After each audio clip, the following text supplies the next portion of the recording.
Well, the good news is we've got lots of other interesting information that we can do that will fill the additional time. We're going to move right on to Justin Frape, and he's going to talk about some of the statistics and COVID effects. Okay. Hi, everybody. I'm Justin Frape. I'm actually coming to you from one of my clients in Kenora, Ontario, Lake of the Woods Brewing Company. So anyway, let me just request remote control here from David. Does that give me the reins now? Are we, okay, click the mouse keyboard to start. Okay, here we go. All right.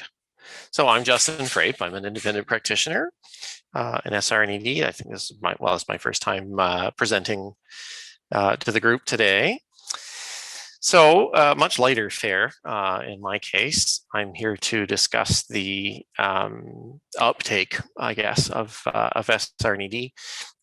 Watershed moment for SR&ED, of course, was the 2014 year, where 25,000 claims, good for just over 4.3 billion. Of course, these are just federal ITCs only. Well, as it turns out, we're 11 months in to the 2021 fiscal year. Of course, the reporting comes to the end of February, and government year end is March 31st. We're at 4.27 billion with 1/12 additional to go. So it would seem that will at least be at 2014 levels, if not larger. Interesting, though, in the last, from 2014 to 2021, the lowest year for claims was 2020 with 19,000 claims. Now, we will be over that, perhaps more in the, I'm going to guess somewhere in the 2017 level of just over 20,000, because again, we've got 11 of 12 months, so it's not an exact comparator. But whereas we see substantial changes between 2020 and 2021, to some degree, the claims, there are higher dollar value of claims, and there are fewer claimants. So those claims are smaller or less frequent, and they're larger. So again, from the Red Book, statistics ending February 28th, 2021, you see that, again, of the lion's share of claims, most of them are happening in the non-refundable space. Now, in my case, I was curious to see if the effect of the I believe it was 2018 or 2019 fiscal budget changes, allowing for an expanded refundability, the removal of the taxable income as one of the tests to determine whether or not a company would receive a refundable or non-refundable claim. But you will see that although the number of claims are down, which is to say 24, probably a quarter less than the year ending March 31, 2020, the value was up by 66%, going from 1.1 to 1.9 billion, almost 2 billion. So taking a deeper look by region, comparison to 2021, not much of a surprise. I can speak to this from an anecdotal perspective. 2020 reviews, there were roughly half of those that were conducted in 2020, and the average assessment time is dropping from 103 to 64 days. It seems to me that there was at least an implicit policy decision to give claimants the benefit of the doubt. If the clients were reviewed, there was a drop of the level of adjustment between 23% typically down to 12%. I actually, anecdotally, I have a client in the Yukon Territory where there had been some editorial changes proposed. The on-site coordinated review happened in the last week of January 2020. And by the time it came around to proposal letters and so on, it was the beginning of March, and the work came to a standstill. But ultimately, CRA decided to process it as filed, despite having some basis of the adjustment. They knew that from an expediency standpoint, it was important to the claimant that they obtain their credit, because their revenues had dropped substantially. This was before any of the major support programs that had been rolled out by the federal government. So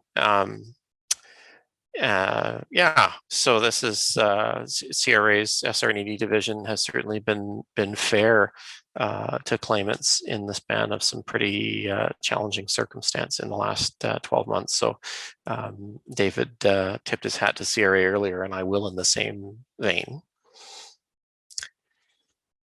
So yeah, here's the comparison processing outcomes. So the percent of total coordinated reviews conducted. So this is a consolidation of both coordinated desk reviews and on-site, or at least coordinated reviews done by WebEx. So in the year ending March 31, 2020, 15.4% of clients had received some sort of coordinated review, whereas in the processing time period from April 1, 2020 to February 26, 7.7% of claimants had received it. So that certainly supports, roughly half the number of coordinated reviews that were done. Actually, I didn't see any reference in the Red Book. Maybe I missed it. I received something with one of my clients, something that sort of stood in between an FTCAS and a coordinated review. It was, or an FTCAS for a later period. It was called the SR&ED Service Visit. I'm not sure if David has any commentary on that, or if anybody, any of the other panelists might. That might be something that I could bring up at the end. I did have one of them for a client that was done by the Toronto West, the Mississauga Tax Services Office.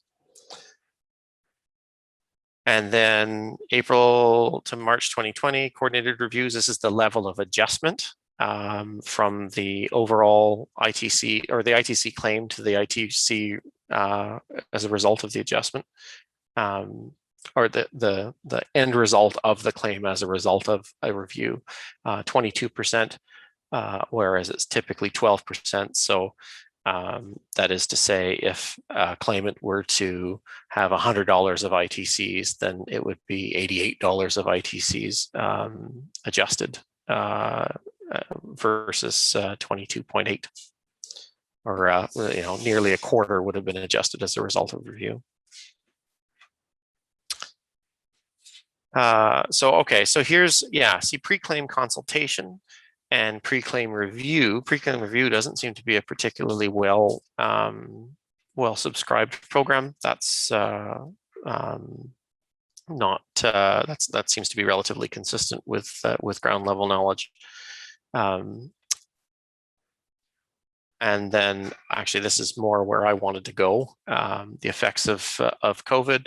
I mean, we have talked earlier about how levels of adjustment have been smaller in review, and the rates of adjustment and rates of review have decreased. Processing times have decreased.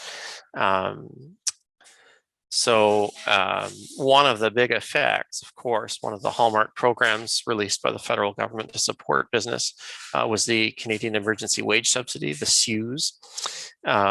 Initially, there was some question, because it wasn't specifically assistance in support of the prosecution of SR&ED.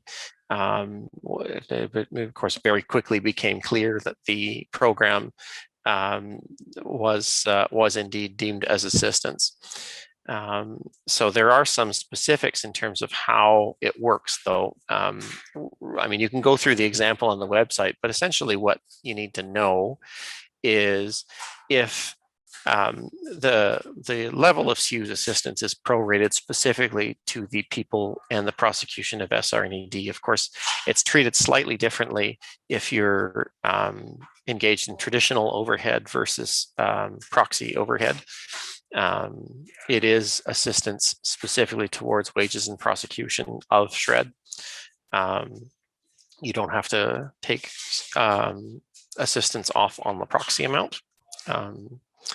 But the essentially, if you're claiming CEWS in a period where the company was closed and there was no shred activity, I'm sorry, I'm bouncing around a little bit.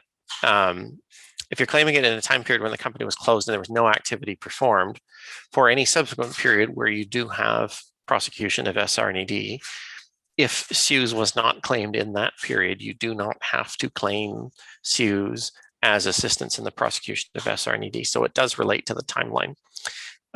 Furthermore, you can prorate the level of CEWS for the percentage of involvement in SR&ED. Indeed, if you have an individual who is incrementally involved in scientific research or experimental development in the in a period where CEWS is claimed for them, for example, let's say somebody had 60% involvement in SR&ED. Well, for that period, it is permissible to claim 60% of the CEWS pro rata as assistance specifically geared towards the labor portion in SR&ED itself. So the example on the CRA website is clear from the perspective of so the deductible expense CEWS assistance is prorated to levels of involvement, and oops, sorry. Okay, let's see here.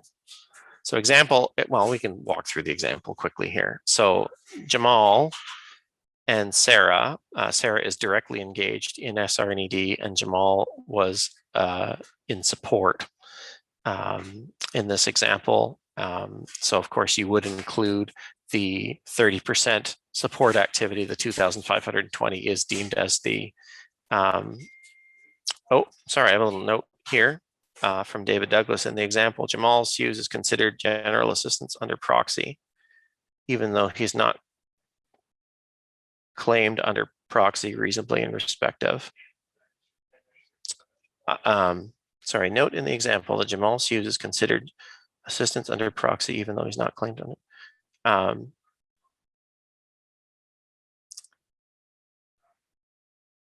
Actually, sorry to interrupt. If people could use a Q&A instead of the chat function, so it comes to all the panelists, that would be appreciated.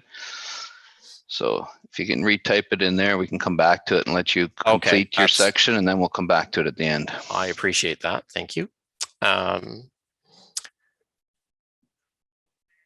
So, I mean, we're familiar with the use of assistance in the calculation of incremental SR&ED expenditure for which an ITC or deductible expenditure can be calculated. But it does seem now at the end of this fiscal period that there is some clarity in terms of where and how CEWS assistance is to be calculated. I think perhaps I'll just leave it at that. Maybe we can address David's question subsequently. Thank you. Do you want to read it out? Since I can't see it, he sent it direct to you. Oh, did he send it to me directly? If it's... It says, note in the example that Jamal's emergency wage subsidy is considered GA under proxy, even though he is not claimed under proxy. Well, reasonably in respect of, I'm yeah, no, actually that's the exact point that I was going to bring up. The issue is in this one in particular, I mean, typically, if you think of someone who's overhead, you're not typically treating them as an R&D related expense. And in this case, they're suggesting that Jamal is an overhead type person, so they're not directly involved in the R&D. Right. But I would think most people sort of ignore those people generally. So you would never have any idea that this person spent 30%. So you've got a whole bunch of potential admin people or senior people that aren't there that are getting CEWS potentially, and then it comes down to you when you're going to calculate it. You'll see that the full amount of the percentage that they were involved in R&D is being deducted from a CEWS perspective as government assistance, which theoretically makes sense, But the problem, of course, is typically if you can calculate the percent that you think people are involved from an overhead perspective, I think a lot of people would treat them as directly engaged if you got the percentage. So I don't know people are going to that step. So my concern is you get to the point where CRA says, well, basically almost everybody is part of the proxy, part of the overhead, and therefore you have to consider almost all the SUs for the non-R&D people, and then what percentage? So you could be in a situation, I mean, this year the claims will be tough enough to do the extra work to claim and reduce them by the SUs amounts, but now potentially you have to try and figure out what percentage, if any, people that aren't directly related to the R&D are indirectly related to the R&D, so you can figure out what percent of their SUs has to be reduced from a proxy perspective. Right. Okay. Well, I haven't come across that in any of my files yet. I'm just starting to. I was going to say it's a little early for the SUs to impact things. So, right. But this is something coming down the road, and one of the things that I saw as soon as CRA put this out, I mean, theoretically, it makes perfect sense, but I see that this is going to be a potentially large area down the road, an issue of controversy between claimants and CRA. I don't know if anyone else has any other input on this issue directly. No, I think just reiterating some of what you said. I do independent reviews of other people's claims, and I have seen that there's a fundamental misunderstanding of government administration to begin, government assistance to begin with, that people assume if you receive government assistance, you can't claim SR&ED, and that's just not how it works. So making sure that if you are getting those subsidies and you can prorate them, that you do, there's no point losing out on tens of thousands or even hundreds of thousands of dollars by not knowing this one policy. And I think the government did a really great job of putting out this information circular. And Justin, I'm really glad you brought it up and put emphasis on it, because it is hurting people. People are preparing their own claims, or even some tax preparers are doing it and making really basic mistakes in relation to the government assistance. So something to watch for. Well, you know, it's interesting too. One of the things Elizabeth, I called you about this too. I had a client who had received some government assistance on some contract payments, and what I had done was I had prorated the assistance on the contract payment at 80% of the face value expenditure. And this was one of the reviews in the Yukon, and it was from the Fraser Valley Tax Services Office, and they came back and said, sorry, you have to claim 100% of the assistance because it's assistance that was geared specifically towards the contract expenditure, despite the fact that only 80% of the face value of the contract expenditure rolled into the qualifying expenditure pool in the first place. So I don't know if anybody else had experienced that. The other final piece that I noticed, I mean, we didn't talk about the extension of the statutory filing deadlines. There's still some, I think we're still waiting. I didn't get a chance to read the Ontario provincial budget yesterday, but in Ontario and in BC, I don't think I'm stealing anybody's thunder, am I? It's still not clear if the provinces are following suit on their extension of statute file deadlines for provincial credits. We have some really good questions in the open chat area, but I don't know if we have time to answer any of them. Yeah, no, I'm just going to go through some of the ones related to David's talk. So with respect to, sorry, Justin. With respect to Jamal, they're not directly engaged. It is a significant issue, and David Douglas brings up the fact that they're trying to resolve it with the CPA and CRA. And in theory, he says, I appropriately characterize the issue, thank you. And he says that Atlantic Canada and Western are treating it differently. So I don't know, David, we can if you want to elaborate on that, we can open the mic so you can make some further comments on that. The only problem is I don't see you. Are you just Dave or David, or which David are you? Because I don't see David Douglas. Name. Yeah, I know it's David Douglas, but he's not on the list. He's not on the line any longer. Asking a question and then departing, that's... Oh, here we go. Oh, no, there he is. There he is. He's at the top here. Well, I can't open his mic, but can you, Earl? Yeah. Oh, sorry.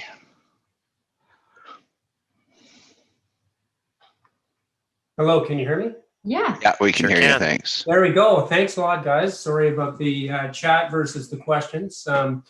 Yeah, this is I don't know if this is just a technical academic issue or they're really going to dive into it in the manner that Earl has characterized, but they're clearly going after the government assistance in respect of SR&ED. So if you have an expenditure that you've claimed as proxy, but then you have, let's say, medical affairs or indirect factory maintenance, and those are working or touching the SR&ED project, then the SUs and related to those people, irrespective of whether you've claimed them, it has to be deducted from your government assistance. This is the position that they've taken on a technical basis in Atlantic Canada, but not in the West. I haven't seen what's happening in the Central Canada yet, and we're trying to get clarification on what they're trying to do in this respect. But it is problematic, as Earl said. You know, you're doing a proxy claim. You're not looking for all the indirect, directly related and incremental folks that are not directly engaged. You just don't know. And so if the emphasis now is going to be on us going to find them, that's a problem. Also, how are they ever going to audit that? And so I think it's a significant issue. We're trying to resolve it right now, but significant implications, particularly when you have a lot of indirect supports for the SR&ED claim that would be covered by the proxy. So stay tuned on this one. I think it's again, I hope it's just an academic exercise and they're going to be fair on this, but technically, because of the 37(1)(d) in respect of provisions, they are looking at the SUs more broadly when you're choosing the proxy method. Is that clear? Yeah, can you just reiterate the different positions Atlantic Canada versus Western Canada are taking? Well, Atlantic Canada, we have evidence that they're looking at it like the example is setting out. And if you have a person that is not in the proxy claim, but would otherwise would have been in a traditional claim, such as data gathering, then they are looking for the SUs to be deducted from the proxy government assistance. In Western Canada, they're saying no. If they're not in the claim on the proxy basis, we're not going to ask you to go look for SUs. And so that is unofficially the positions going on right now, but they're unreconcilable. So we need to get to the bottom of it. When you say Western, you're talking about Calgary office, not the BC office? Calgary, yes. Okay, thanks. The other question that relates to this in particular, Nicola asked about, would it not be easier to deduct the SUs from the salary calculations itself rather than deducted as government assistance on the 661, as it's salary assistance, not government grant refund? Of course you can, but the problem with that is then you're reducing your proxy, so you're reducing your claim. Yep. Yeah. So you would not want to be doing that. Don't be confused by the labels that come with it. Salary assistance is government assistance. It's assistance that's coming from the government. So yeah, irrespective of the line item. Yeah. So, it's easier, but you'll get a lower refund. So depends on how much time you have on your hands and what the impact will be. The other thing to note, just jumping back, I don't know if anyone has any further comments on these particular area, but I want to jump back about the reviews with CRA and that, sure, and maybe spend a few minutes, because we do have a few extra minutes, about what CRA is doing. I was unfortunate or fortunate enough, I guess, to have some of the very early reviews when it was just early on, March, April of last year. And in fact, CRA was in the situation where they said they could not do anything in the form of WebEx or Zoom or anything like that. We had to do it over the phone because they did not have the technical wavelengths or the expertise to do it. So I don't know if anyone else. The problem with that is that, of course, it's very different, and they took a very tough response. Like if you're in a meeting live, as many of you are well aware, they ask a question, you can provide the information, find the information, give it to them, and then that can generate additional questions. And again, you just reiterate the process a few times, and before the day is out or a couple hours is up for the meeting, whatever it takes, you've got all the answers and you've satisfied them. They said because we couldn't do it in that fashion, we had to do it by transferring the documents up, of course, uploading any information they wanted for security standpoint, which is fine. But if the client's willing to email, they should be willing to accept it. But that's another point, another detail entirely. But the issue was that when they would go back and forth, they said you could only go back and forth twice. And I said, no, you can't only go back and forth twice because there's no rules. You ask a question, I give you an answer. You ask a question related to that, I'm entitled to give you more answers. They're saying, well, you didn't answer the question fully. Well, you didn't even ask this question. How can I anticipate what you're going to ask if it's not asked? I mean, at the end of the day, I think they just got fed up and quit arguing with me. And they ended up giving me everything that I wanted, even though they're even more than I actually wanted, because some of the contractors weren't even in Canada. At the end of the day, the client didn't tell me. I had no idea. I mean, it's obviously a standard question you ask, and they said, yes, the work was done in Canada. But in fact, the contractors were Canadian, but the work was done outside of Canada. So that's a minor detail for another time. So that is sort of where we're at with respect to that. I don't know if anyone else has experiences they might want to share. David, it looks like your hand is back up. So I'll let you talk about some of the reviews or what your experience has been with CRA and telephone versus actually video reviews. David Douglas? No, sorry, that wasn't, I wasn't. A legacy hand, as we call them. No problem, I can lower it. So actually, I think Justin and I had a chat about these virtual reviews and some of the limitations that were originally in place. That Right. Do you want to talk a little bit about that? I don't know if it was resolved. Well, it seems to me that I mean, in a course of practice, I would tend to obtain level 2. Is that what you're talking about? The levels of access? Yeah, right. That's a good point too. So, as in the course of a standard engagement, we would seek a level 2 access review and make changes. In order to participate in a WebEx, in order to email back and forth with anybody in CRA on non-classified information, there is an application hearsay. I mean, I don't know if this is a policy, or at least there seems to be a directive to require delegate access, level 3 access, in order to participate as a practitioner in a WebEx-based review. Now, I mean, I was the first one. I'd had someone at CRA say this to me, and then I reached out to Elizabeth. And have you experienced the same, Elizabeth, or is it just me? You know, I haven't had any reviews in a little while, so I haven't had the pleasure of a WebEx review. But when you reached out to me and asked me that question, I mean, I was floored, because that level of access needed for a WebEx meeting is... It seemed a bit excessive. Yeah. Now, the other thing that I have determined, because I had several clients who took advantage of the statute barred deadline extensions from a federal perspective. I had 8 files that were submitted at the end of December 31st, where their otherwise statute barred filing deadline would have anywhere between June 30th, 2020 and December 30th, 2020.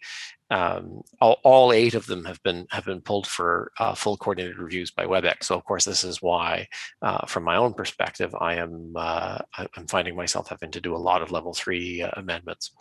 But I did confirm the requirement with Paul Jani the CRA directorate.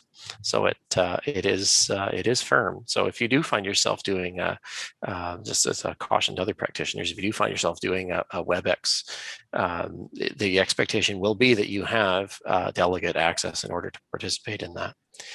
I did want to pose one last question to the panel. I did mention briefly in my commentary with respect to shred service visits, this idea of an FTCAS, but not for a first-time claimant, where it was essentially a check-in where they reviewed qualifying criteria and application policies with my client without actually conducting an in-depth or even a cursory review of the file. I've only had one, and it was one of the first ones conducted. It was done out of Toronto West. Has anybody else in the panel had a shred service visit before? No, when you mentioned it, it was the first time I'd heard of anything like that, because I don't believe that's on the. Is it a thing? Doesn't seem like an official policy to me. It sounds like it was middle of the road, like you say. They were coming to do an audit, but did a lazy audit from what better perspective, perhaps. Good for your client, but it's very strange. It worked out great. It might also tie in, Justin, with that slide that we had on the pre-claim review process. They're trying to push that. They only had 180 back in 2019. They had, I think, 212 this year out of the 20,000 claimants. And the CRA wants to get that number higher, but very few people want to voluntarily do that up front. And they're even adding incentives like we'll give you a part of your ITC money up front, or talking about advancing it like that to sweeten the pot. But I would say it's something that you might definitely want to look at. And it's for repeat claimants. You have to have one successful claim, and basically your financial your technical, your RTA becomes the reviewer on that. And they'll give you a warm and funny pre-qualification. So when you say that you have to have a prior successful claimant, if it's accepted as filed, would that be considered something that, because that would mean that it's not reviewed? You just can't be a first-time claimant. Okay. Yeah. Well, that's the official rule, but probably since they really want to get people in bad, if you had a good first-time claimant, you could maybe request that as well. Fair enough. I think a lot of the problems with that and the perception and for clients, I mean, if they come in and they look at it and say you don't have anything here, then the question is, can you still file it? You know, it's probably going to get rejected anyways. Plus, you're asking effectively for a voluntary audit. So I think they can be useful in certain situations whereby if you've got a project and it's a fairly large project and it's a go or no go based on a financial decision, and the R&D credits can push it into the go versus no go, for sure, 100%, that makes sense for the PCPR. But otherwise, I think the risks are pretty significant, and I believe that's why there has not been a whole lot of uptake. That's reasonable. I would agree. Yeah. Excellent. If there's no other questions there, then I'm going to have Angela is going to do the presentation off my machine, so I'll punch her in now then. Sure thing.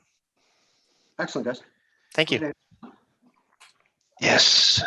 Angela Salvatore is going to talk about some tax court strategies, and I think a lot of useful information that perhaps not that many of us are familiar with, but it's always good to get a feeling for what happens once you get past the notice of objection stage. So with that, I'll turn it over to you, Angela. Thank you.